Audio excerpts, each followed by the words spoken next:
Hello, folks. I'm Mr. Computer Image for ABC. I'm generated by a computer, and I think it's only proper that I announce the computer results on election night. My mouth is made to move by my voice. The rest of me moves because some guy in a harness moves.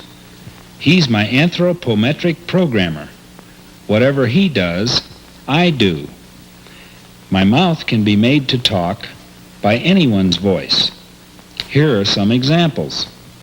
Hello, it's Eric, and welcome to AI Images. This is a character who debuted in 1968 on ABC News and was computer generated. Was able to match its mouth movements to essentially vocalizations, right? Not AI as we might define it, but shows you how far back this type of thing goes and what it looked like in the early days. Around the same time, you had a computer animation coming out of the Soviet Union of a cat prowling around, which we can watch here. And so this is a class that has focused a lot on AI images. And today we're going beyond AI images to talk about AI cinema. Right now, there are a number of generative video tools out there, though they are slightly behind in the accessibility that we are seeing with image generation. Many video tools that are out there are treating video as a series of images, rightfully so, that's what they are, and then applying a style transfer to every frame. And some of these are consolidated. You can sort of choose your model. Runway ML right now is out there, which you can go and try. It has Gen 1, which is, and soon Gen 2, which makes room to upload a 3 to 5 second video clip and do a style conversion. Today, Runway is excited to introduce the next step forward in generative AI, Gen 1, a video generation AI system that can efficiently generate video in any style, all while retaining quality and flexibility. Gen 1 is able to realistically and consistently apply the composition and style of an image or text prompt to the target video, allowing you to generate new video content using an existing video. We call this approach video to video, and we're incredibly excited to share a few early use cases. Stylization mode. Transfer the style of any image or prompt to every frame of your video. Storyboard mode. Turn mockups into fully stylized and animated renders. Mask mode. Isolate subjects in your video and modify them with simple text prompts. Render mode. Turn untextured renders into realistic outputs by applying an input image or prompt. And customization mode. Unleash the full power of Gen 1 by customizing the model for even higher fidelity results. Gen 1 represents a pivotal step forward in generative AI, one that brings us meaningfully closer to realizing the future of storytelling. So, how exactly does Gen 1 work? Well, you might assume that it simply takes video, breaks it down into frames, and then applies a style transformation of every frame. We've seen style transformations often with generative AI images, and that is one way to make these videos. But the problem with that is that the consistency between every frame fluctuates pretty wildly. If you've ever run the same prompt a few times through these systems, you've seen that it rarely reproduces the same image twice. And you can constrain these variations, but for example, rotating around a single object or face is extremely challenging. Moving a person from one side of the room to another and preserving the details of that room in the way that you would need for various frames of a motion picture is basically impossible at this point with these systems out of the box. So the researchers behind Gen 1 broke this process down, and they did it by splitting it into two different processes. The first deals with content, and the other deals with structure. As they write, By structure, we refer to characteristics describing its geometry and dynamics, e.g. shapes and locations of subjects, as well as their temporal changes. We define content as features describing the appearance and semantics of the video, such as the colors and styles of objects and the lighting of the scene. The goal of our model is then to edit the content of a video while retaining its structure. So you can see this in the demo. You can imagine this person is walking down the street and the things that are happening around them as a result, right? They're filming this selfie, there's someone behind them. So there's this person, and this becomes the geometrical shape of the person. And then there's the motion and the location of objects moving around them in the video, which all are part of the video's structure. The content, as defined by this paper, is the kind of style element of the image. In the case of a video of someone walking down the street, photographing themselves, that is a photorealistic style, depending on the image and text pairs and the way that these things are generated, which is through clip, which we've talked about before. But you can render that into the style of claymation. So you can move this sort of selfie style or photorealistic style into the style of claymation or animation, or even a different kind of photorealism using Gen 1, which this would be editing the content of the image, of the video. So there are some other differences here in the way we render video versus the way we render images from a generative AI. With images, you don't have to deal with models of space or their movements. Nothing's moving in a photo. And remember, your model doesn't need to know all of the details about the clusters of moving pixels in between frames. You can actually just find where things are going and then map these textures on. If you've ever looked at how video games are done or how CGI is done, you know that you start with wireframes, and those represent the items in space, right? You don't need every piece of your process to be fine-tuned, highly detailed. You structure your wireframes, you move those around in space the way you need them, and then you apply these sort of textures to it, or your images wrap around these wireframes. And while that's not exactly what's happening here, it's a useful framework or metaphor for thinking about it. So in essence, with Gen 1, you have one process that is compressing the information about spatial relationships between the frames, such as depth estimates and edge recognition, and these contribute to the structure of the video. And another process generates information about the content: look, color, the feel, the mood, the lighting, the atmosphere, and then it maps these two things together into the final product. In this way, as they write, to correctly model a distribution over video frames, the architecture must take relationships between frames into account. So this is the big step forward with Gen 1, is you're building a system. There's now a system that can look at the contextual relationships between a series of frames in sequence and map consistently the changes that you are generating through a prompt or through a reference image or even a reference video. And then it can transfer that to the other. It could sort of take this example that you give it and it can map it onto the things that it is recognizing, usually through depth maps, in a new video that it will generate.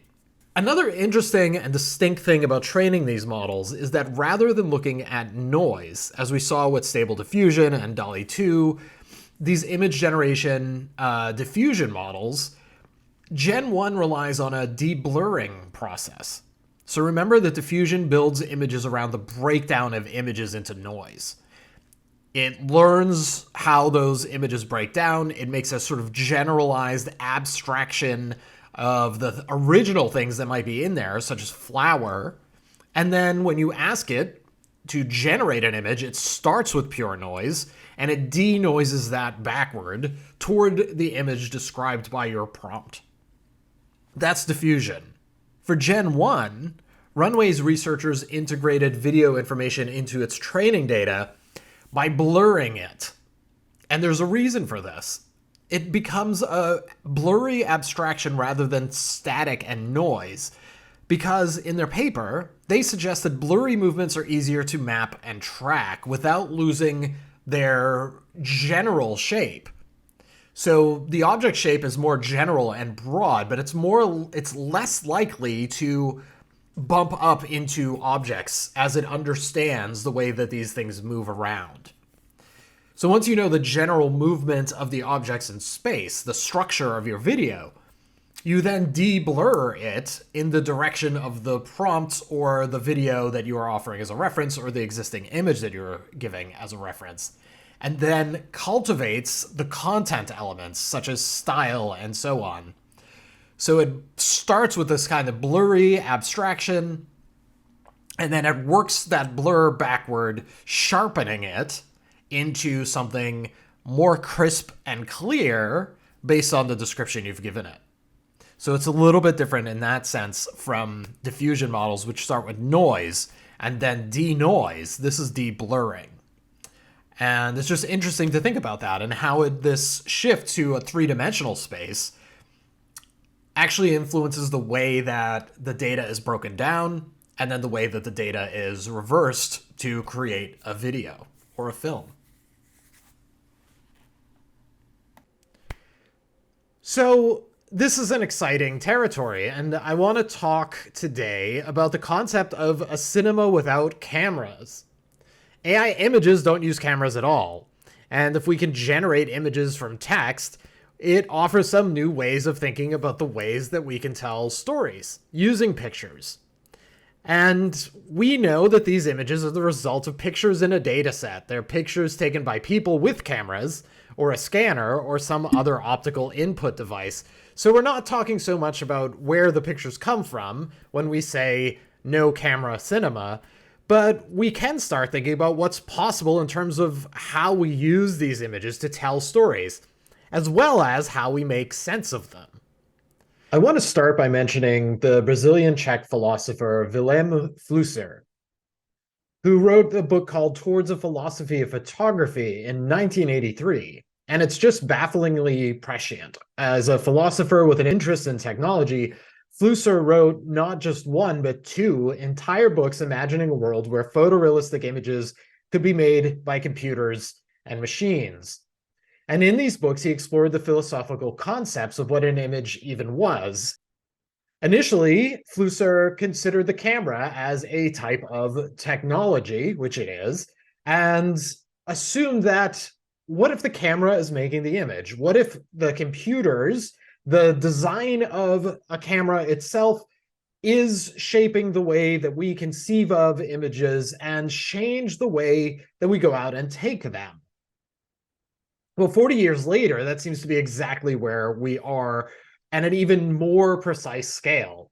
Long before the invention of Deep Dream, GANs, or DALL-E, Flusser described what he called technical images. Roughly speaking, technical images are those produced by a technological apparatus, which he defined as, quote, a plaything that simulates thought. Any technological apparatus, from a camera to an AI system, is a product of applied science, and therefore, he suggests, they often reflect a scientific frame of thought. With cameras, you have the sciences of chemistry for film or optics for the lenses, and with AI-generated images, you have information from computer science, information science, and so on. Now, we could, and some do, have an entire semester about Flusser, but I want to highlight what he sees as a connection of images with magic and myth.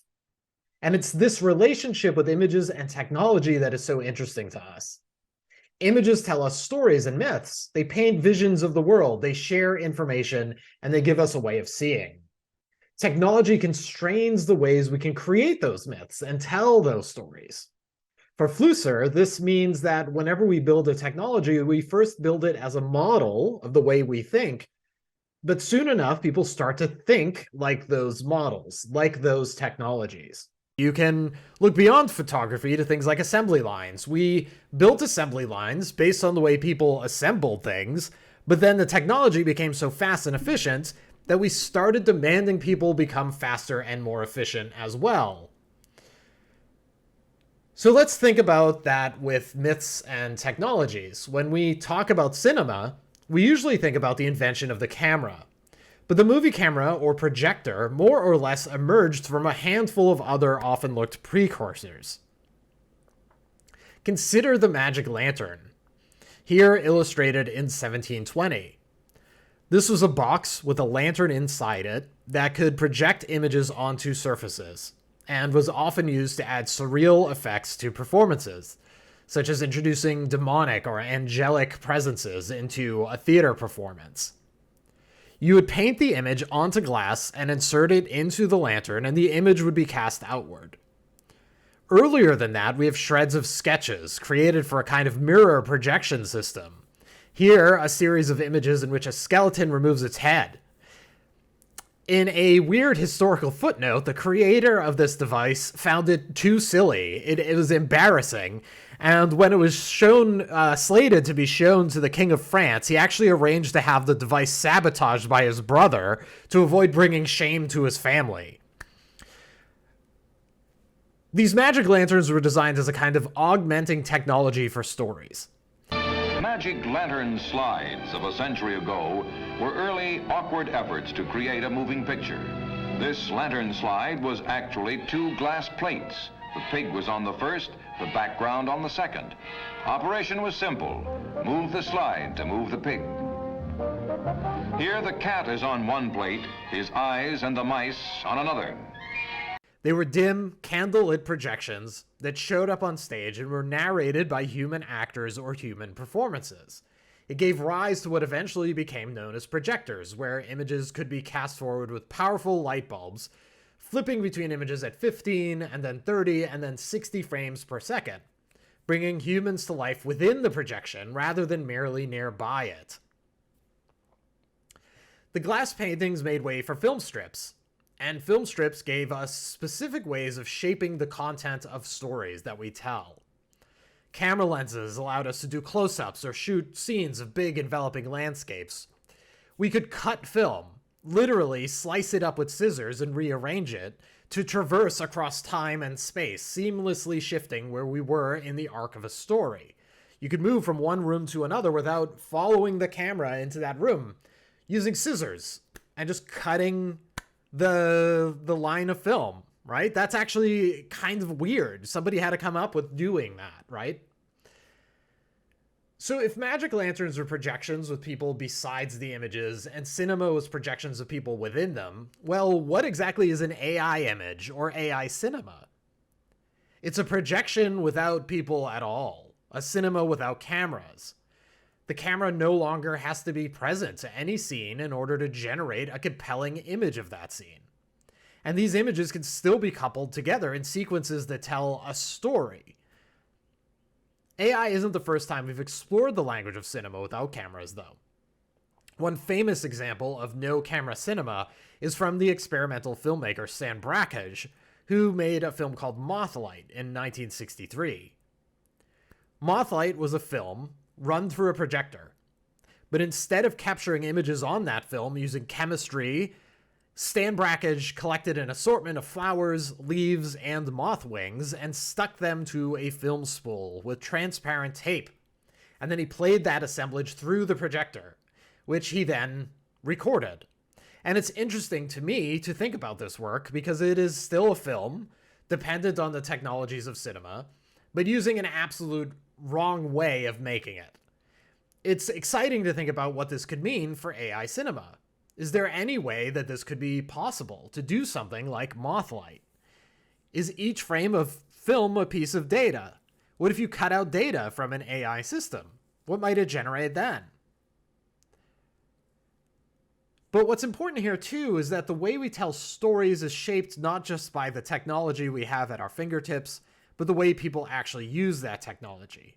When people first started to use film cameras, they didn't know how to tell stories with them. People had to try things. Somebody had to take that razor blade and cut that film up and present what they'd shot out of order. Someone somewhere tried that to see if it worked. And that's something fun about where AI images are at the moment. From a historical perspective, we simply don't know how to use it. This can change the way we tell stories, but it can also change our definition of stories. And that's a really interesting time to be in with technology. So in this class, we're going to look at some of the ways we might use technology. And we actually don't have to start with super contemporary thinkers or artists. In 1983, Gene Youngblood wrote an essay called Cinema and the Code that was interested in what computer cinema could be. Of course, computers could replicate the language and tools of cinema. You could cut with a scissor icon in Premiere now, or you could cut real film with real scissors. We copied this language and into metaphors, and we apply those metaphors using technology, even though we're not using real scissors.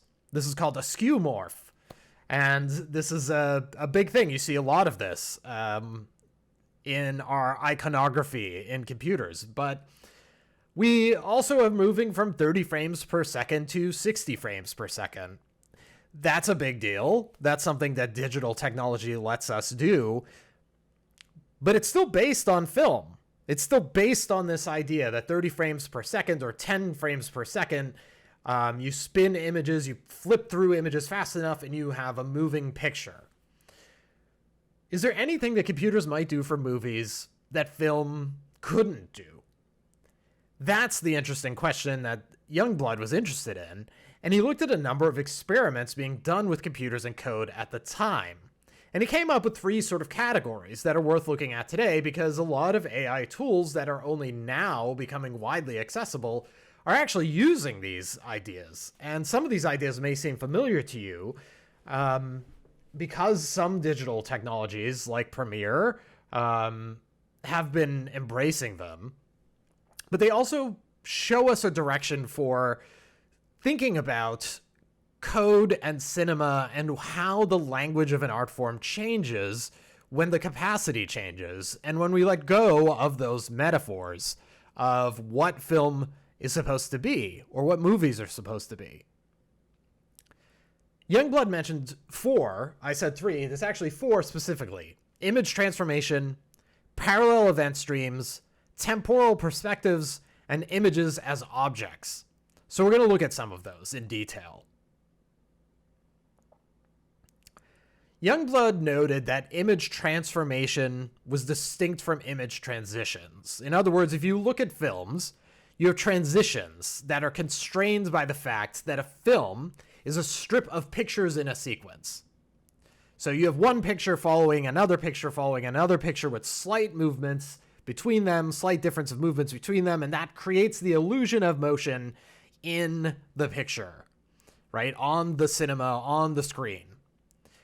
Now, this is still constrained by the fact that it's one picture followed by another picture, and that these pictures are linked entirely subconsciously by moving faster than we can perceive the difference between them. But they're still isolated, right? Every picture on a film strip is isolated from every other picture. It's possible that AI cinema can transcend that. Instead of flipping quickly between images, you might be able to transform from one image to the next seamlessly. And this is being done through something called interpolation. Youngblood wrote about it in 1989. In digital image synthesis, where the image is a database, one can begin to imagine a movie composed of thousands of scenes with no cuts, wipes, or dissolves, each image metamorphosizing into the next. So what does that look like?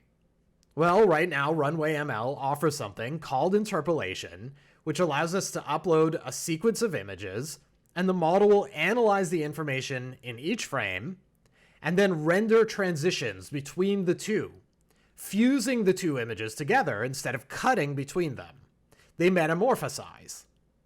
Here's a sample film that I made just for this class using interpolation to show you what it looks like. It's just a few pictures of flowers.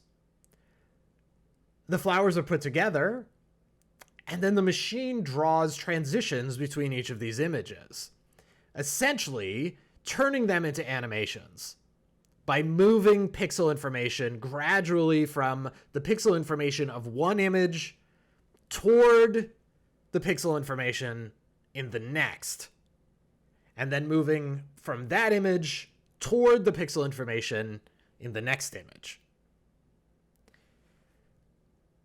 Interpolation is a big part of animation with AI in a way that is really distinct from the way we animate with film, though theoretically you could do this with a film strip using animation. The word comes from the French, this word interpolate, and it used to mean a kind of forgery. To interpolate would mean to find a larger archive or a book and then create a fake page in that book's style.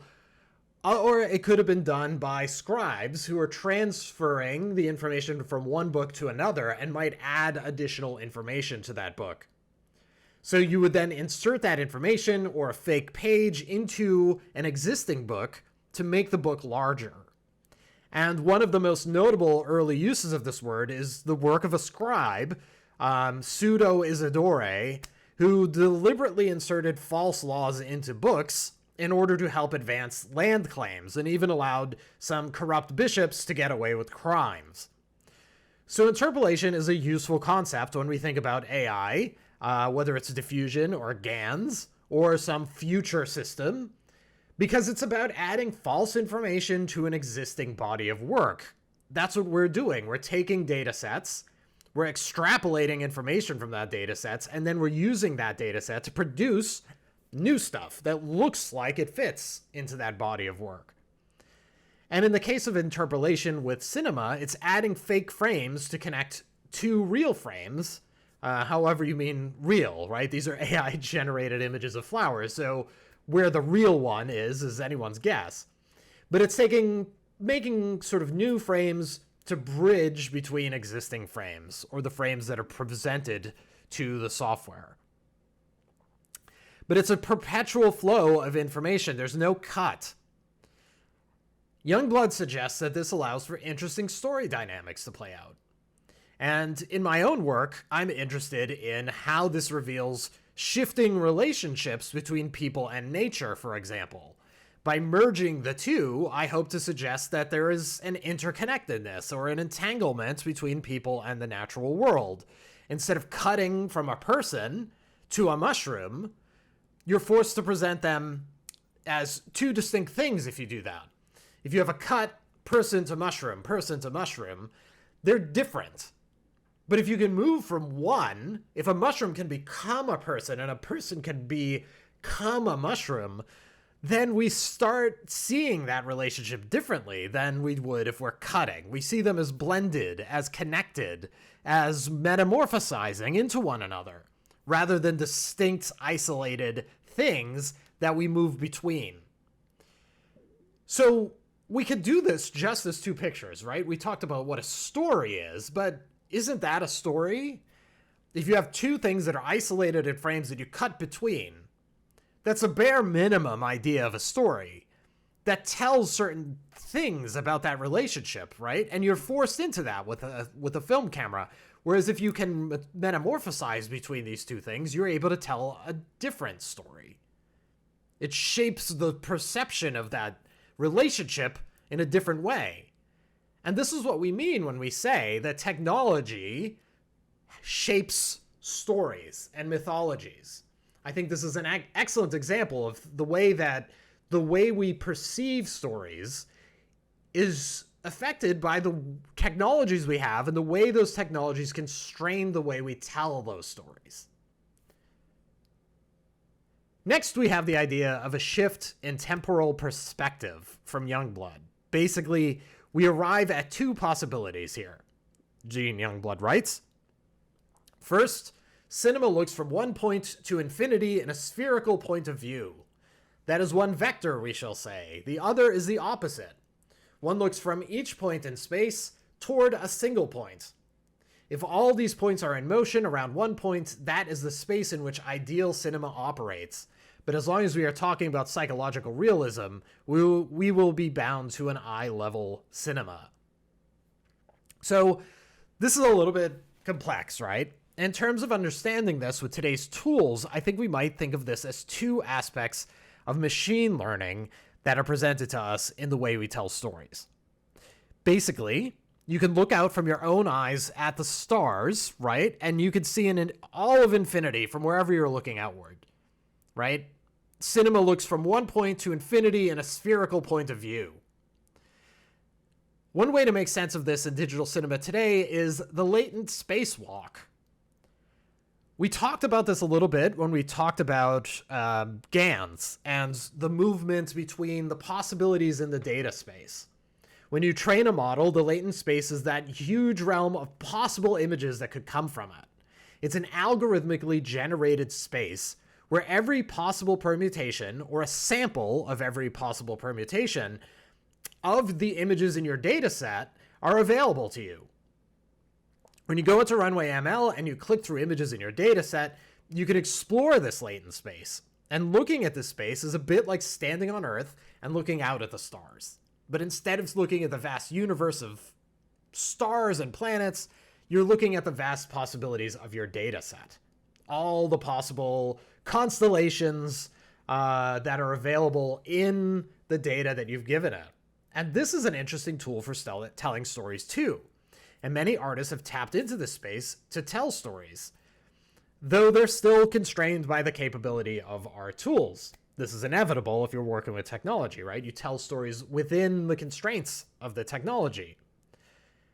So take a latent spacewalk, right? Here is a short film that shows you permutations from seed to flower, right? Moving from one to the other through the possibilities. And every frame is a new possibility that could be, and then it's pulled back to the sort of next cycle of evolution in the flowering. Okay? So this is a very cool way of telling a story. This comes from Deniz Kurt, whose information you see on screen, an artist working today.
So the latent space is a grid, a map of the space of possibility. Every square in this space is represented, and it represents a variant of the space that emerges from your data set.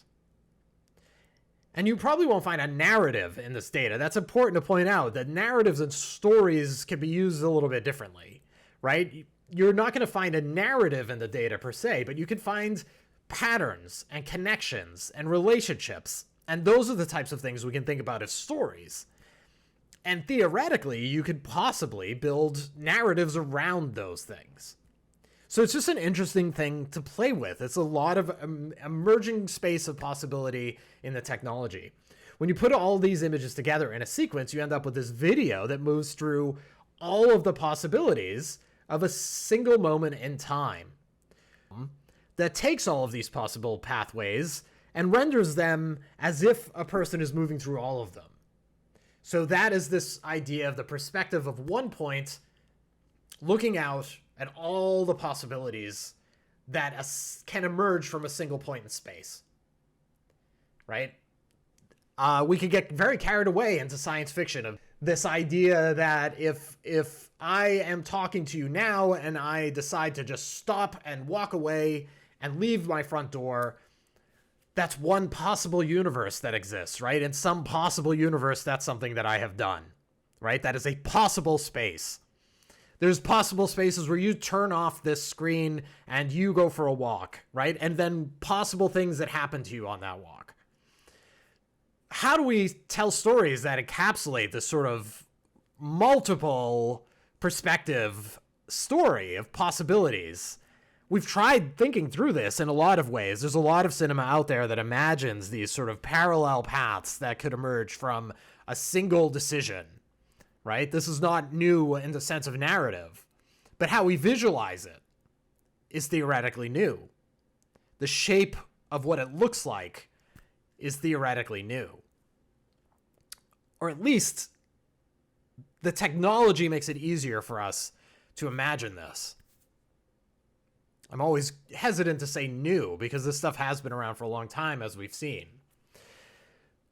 But it is interesting to think about how we can tell stories now that these tools are so at our fingertips. Here is another example. This is the artist Refik Anadol. This is from 2019, and this is a GAN that is emerging, a latent space walk, I guess you might say, that is emerging from photos of Amsterdam, historical photos and contemporary photos. And so it's merging through this sort of imagining of a historical movement across time. Now, this is just a story built out of images in a data set, right? I want to be clear here that things that it's not doing is actually figuring out what that history looks like. It's only rendering, as we saw, it's interpolating space. It's faking space between those images. So it's not showing you anything real. It's just showing you how the space between the pictures in the data set move from one to another. So as a kind of AI analysis, it's not accurate, right? Sometimes people get into this idea that you put in enough data into the AI and it's going to tell you a true story. That's not actually what we're seeing here. What we're actually seeing is a fictionalized narrative, visual story of the history as it's been documented in those photos. And it's really just doing that by connecting dots, literally pixels, between one picture and the next, and imagining the possibility space between those pictures and then drawing that out into this kind of animation. So this is Refik Anadol. Let's give it a short watch.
So that's Refik Anadol, and you can see it is this sort of history or movement through the architectural spaces of Amsterdam.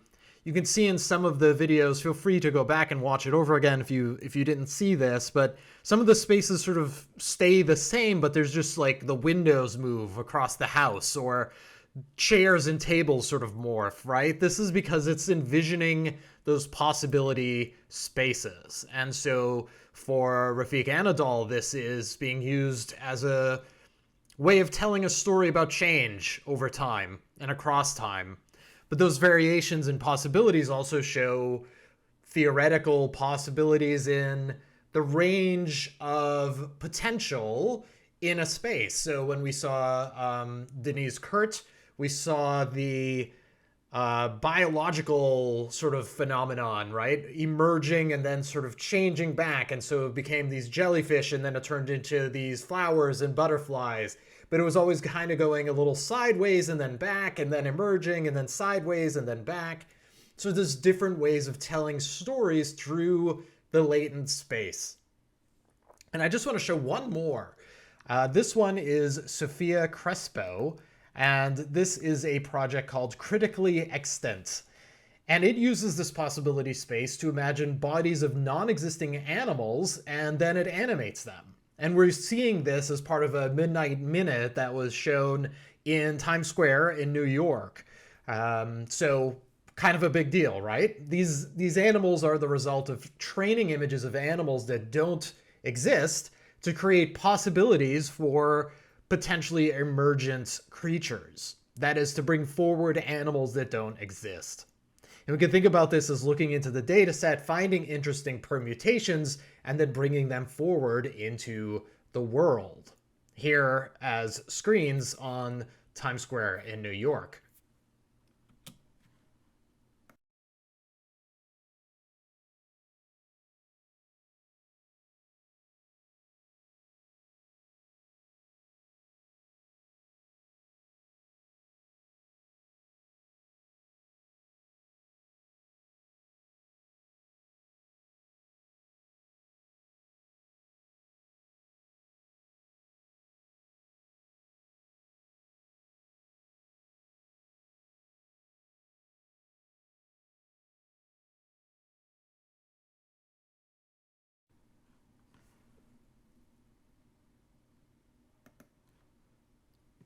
The next point from Youngblood is the idea of the image as an object.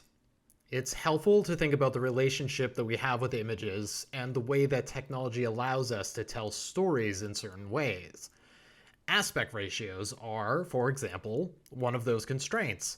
If your screen is widescreen or horizontal, like your phone, or square, like an old TV, you tell stories in ways that fit that frame. When you change the shape of a screen, you have all kinds of ways to tell different stories. And the artist duo known as the Vasulkas are part of Youngblood's thinking. They're cited in the paper. These artists were using computers as early as the 1970s to break television images out of these constrictions. What you're about to see is a series of works that they made. The TV sets aren't showing these as videos or computer animations. Instead, they are using computers to essentially hack the television. I always wanted to make an image which would be contained on the surface of a sphere. But I didn't have the instrument. So I used a scan processor to create an object, this diamond-shaped object. And by scanning the room with the mirror and with the camera, I imprinted the surrounding space on the surface of this object.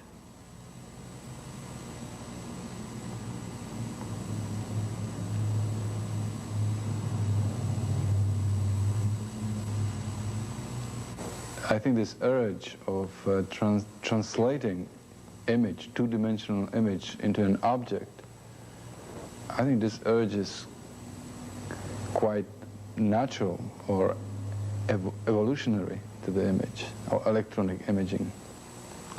Since the object does not need any pictorial justification. The object just exists. Now these pictures are not made through the camera. They are television frames, and each of these pictures is made out of 525 lines.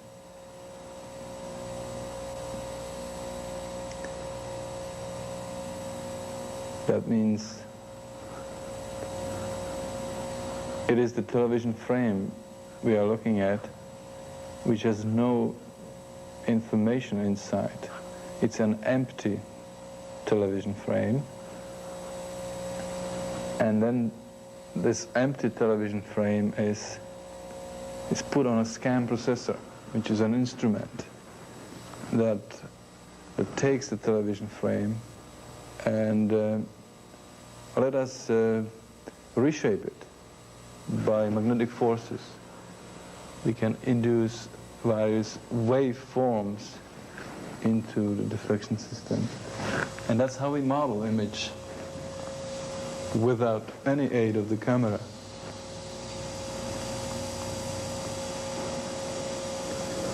Yeah, I find it interesting that to have like the light shining from a certain point, that you can direct the energy to be such that it looks like a light is coming.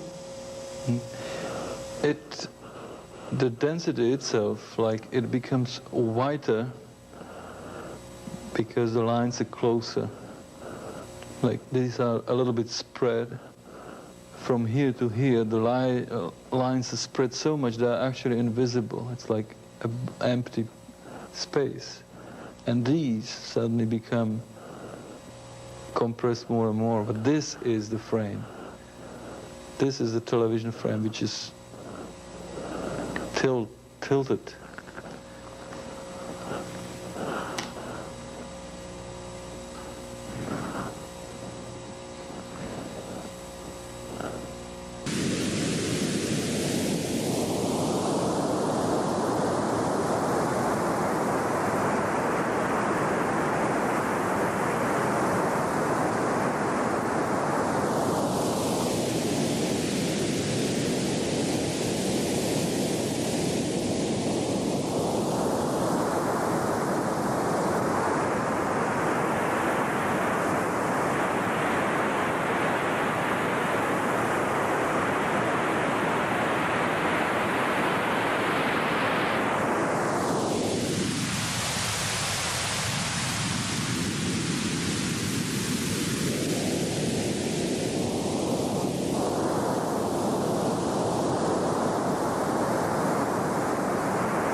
Talking about the image as an object is something that has changed meaning over time. So when the Vasulkas are talking about this idea of turning that image from the screen, shrinking that image, and basically compressing it into a new kind of shape, or messing with the rendering so that there's new kind of structures, we're kind of leading into a precursor to what's called now glitch art.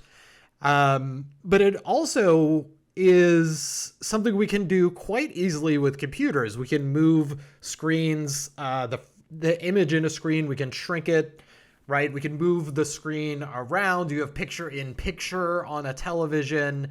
So this kind of technology is also part of that idea of the image as an object. And in video games, you often see this pretty straightforwardly, right? If you're navigating skins onto a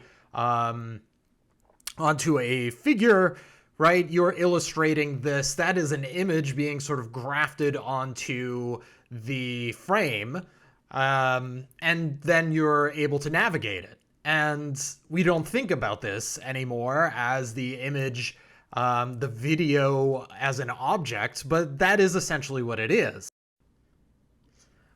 Another thing we can talk about is the transforming the idea of the screen is also a whole new world of immersive and interactive experiences. And the example I want to show for this comes from Memo Akten, who has done he's been working with AI and GANs for quite some time, one of the earliest practitioners with the GAN space, certainly. This is a work that is experienced in multiple formats. Here we see the sort of monolith version where you lie on the ground and you look up at these tall screens that go up into a mirror, so they look like they're going on for infinity as you're looking up at them. And on the screens is this slow changing film. We're going to watch a sped up version of this film now that's available as a trailer. And this film is made by taking these core questions about human history and human meaning and human spirituality, and then downloading those images as off of Flickr by just searching for keywords, finding these Creative Commons or public domain images, downloading them, and then training GANs for each of these words and phrases. And so every screen you see here is one word that is represented by a Flickr archive, and then these are the latent spacewalks that it generates. So let's take a look at that.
So to finish this lecture, we've seen how emerging tools like Runway ML's Gen 1 can be used to map style and content to tell stories in ways that correspond to the way we understand cinema as we now know it. Right now, we're watching one of the earliest 3D renderings ever made in 1972 at the University of Utah. They start with wireframes and then build them into hands and human faces, and these images were, at one point, a major leap forward in storytelling and the capacity of storytelling. Today we take these things for granted. Every Pixar film, every video game you play, most of the effects in most Hollywood films are the result of these hands and faces, traced by scan lines on the surface of a cathode ray tube. our stories, from magic lanterns to watching movies on our phone, they may seem like they follow clear patterns. That there's always a beginning, a middle, and an end, though as Jean-Luc Godard would say, perhaps not always in that order. Technology is always pushing us to tell stories in new ways, and sometimes those new shapes are radical, or hold radical possibilities. Not just for the way we tell stories, but also for the ways that we make sense of the world. Technology tells us stories too. Sometimes they augment and extend the stories we already know. But computers change the way we tell them. You're streaming a video at home that's been edited on a computer with clips pulled from all kinds of people, generously sharing them online. Afterward, you might open up your phone that you've never used for a phone call to touch a screen and tell a story interactively. All of that has come about because somebody somewhere thought about doing something in a new way. And this experimentation is so vital, and we're in such a good, ripe time to do it. I just learned about a short piece of cinema, Zen for Film by Namjoon Paik. The author of a post about the film describes it this way. In 1964, Namjoon Paik released an empty film, Zen for Film. This 16mm film is just a roll of transparent film without sound, projected on a loop. The only thing you see on the screen, or the wall, as it's usually shown at museums rather than theaters, is the light passing through the film. It is like staring at nothing, like looking at a wall.